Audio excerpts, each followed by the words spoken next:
বর্তমান পৃথিবীতে ফিলিস্তিনই একমাত্র দেশ যাদের নিজস্ব ভূমি আছে, জনগণ আছে, অথচ নেই কোনো আনুষ্ঠানিক সেনাবাহিনী। কিন্তু প্রশ্ন হচ্ছে, কেন ফিলিস্তিনের নিজস্ব কোনো সেনাবাহিনী নেই? চলুন ইতিহাস আর বাস্তবতার আলোকে জেনে নেই সেই ভয়াবহ বাস্তবতা।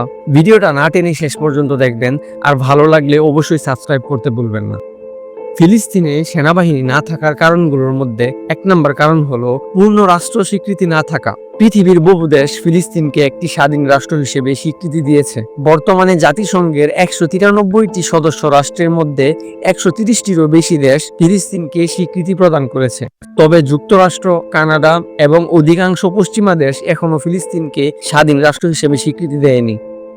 জাতিসংঘেও ফিলিস্তিনের পূর্ণ সদস্য পদ নেই, তবে ২০১২ সালে তাদের পর্যবেক্ষক রাষ্ট্র মর্যাদা দেওয়া হয়। এর ফলে আন্তর্জাতিক ক্ষেত্রে তারা অনেক অধিকার ভোগ করলেও পূর্ণাঙ্গ রাষ্ট্রের মতো সব ক্ষমতা তারা পায়নি।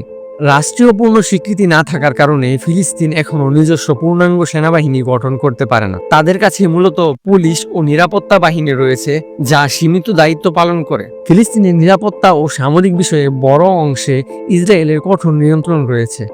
ফিলিস্তিনে সেনাবাহিনী না থাকার ২ নম্বর কারণ হলো ১৯৯৩ সালে অসলো চুক্তির সীমাবদ্ধতা।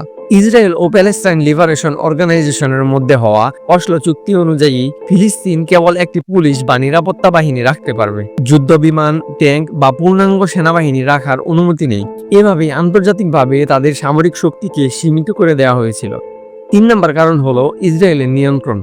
পশ্চিম তীর এবং গাজা অঞ্চলে ইসরায়েল বহু বছর ধরে সরাসরি সামরিক নিয়ন্ত্রণ বজায় রেখেছে। তারা বিভিন্ন নিরাপত্তা ও সামরিক পদক্ষেপের মাধ্যমে নিশ্চিত করে যেন ফিলিস্তিনিরা স্বাধীনভাবে কোনো পূর্ণাঙ্গ সেনা সংগঠন গঠন করতে না পারে। ফিলিস্তিনিরা যদি প্রতিরোধের চেষ্টা করে, ইসরায়েল তা কঠোর নিরাপত্তা ও সামরিক অভিযানের মাধ্যমে দমন করে। এই পরিস্থিতি আন্তর্জাতিক পর্যবেক্ষকরা এবং মানবাধিকার সংস্থাগুলিও বারবার রিপোর্টে উল্লেখ করেছে। ৪ নম্বর কারণ হলো রাজনৈতিক বিভক্তি বা ফিলিস্তিনের অভ্যন্তরীণ দ্বন্দ্ব। পশ্চিম তীর অঞ্চলের প্রশাসনিক দায়িত্বে রয়েছে ফাতাহ বা প্যালেস্টাইন অথরিটি এর হাতে, আর গাজা অঞ্চলের নিয়ন্ত্রণ রয়েছে হামাসের হাতে। এই রাজনৈতিক ও ভৌগোলিক বিভাজন ফিলিস্তিনকে একটি ঐক্যবদ্ধ সেনাবাহিনী গঠনে বাধা দিচ্ছে। ৫ নম্বর কারণ হলো আন্তর্জাতিক চাপ। অনেক বিশ্বশক্তি, বিশেষ করে যুক্তরাষ্ট্র ও ইউরোপীয় ইউনিয়ন মনে করে ফিলিস্তিন যদি পূর্ণাঙ্গ সেনাবাহিনী গড়ে তোলে, তবে তা ইসরায়েলের সঙ্গে বড় সংঘাতের জন্ম দিতে পারে। ফলে তারা কূটনৈতিক চাপ এবং অর্থনৈতিক অবরোধের মাধ্যমে ফিলিস্তিনের সেনা গঠনকে সীমিত করে রেখেছে। এখন এখানে একটা প্রশ্ন জাগতে পারে, তাহলে ফিলিস্তিনের নিরাপত্তার দিকটা কে দেখে? পশ্চিম তীরে কাজ করে প্যালেস্টাইন অথরিটি পুলিশের বাহিনী, আর গাজায় প্রতিরোধ করে হামাসের সামরিক শাখা ইজ্জাদ্দিন আল কাসাম ব্রিগেড। তবে এগুলো পূর্ণ রাষ্ট্রীয় সেনাবাহিনী নয়, বরং সংগঠন ভিত্তিক প্রতিরোধ বাহিনী। এখানে একটা বিষয় বোঝা যাচ্ছে, ফিলিস্তিনের সেনাবাহিনী না থাকার কারণ কেবল একটাই নয়। এটা একদিকে আন্তর্জাতিক রাজনীতি, অন্যদিকে দমন নীতি, অভ্যন্তরীণ বিভক্তি আর অসম শক্তির এক দুঃখজনক ফলাফল। যাদের নেই কোনো সেনাবাহিনী, নেই কোনো যুদ্ধ বিমান, নেই কোনো ট্যাঙ্ক, তবুও তাদের ঘর বাড়ি মাটির সঙ্গে মিশিয়ে দেওয়া হচ্ছে।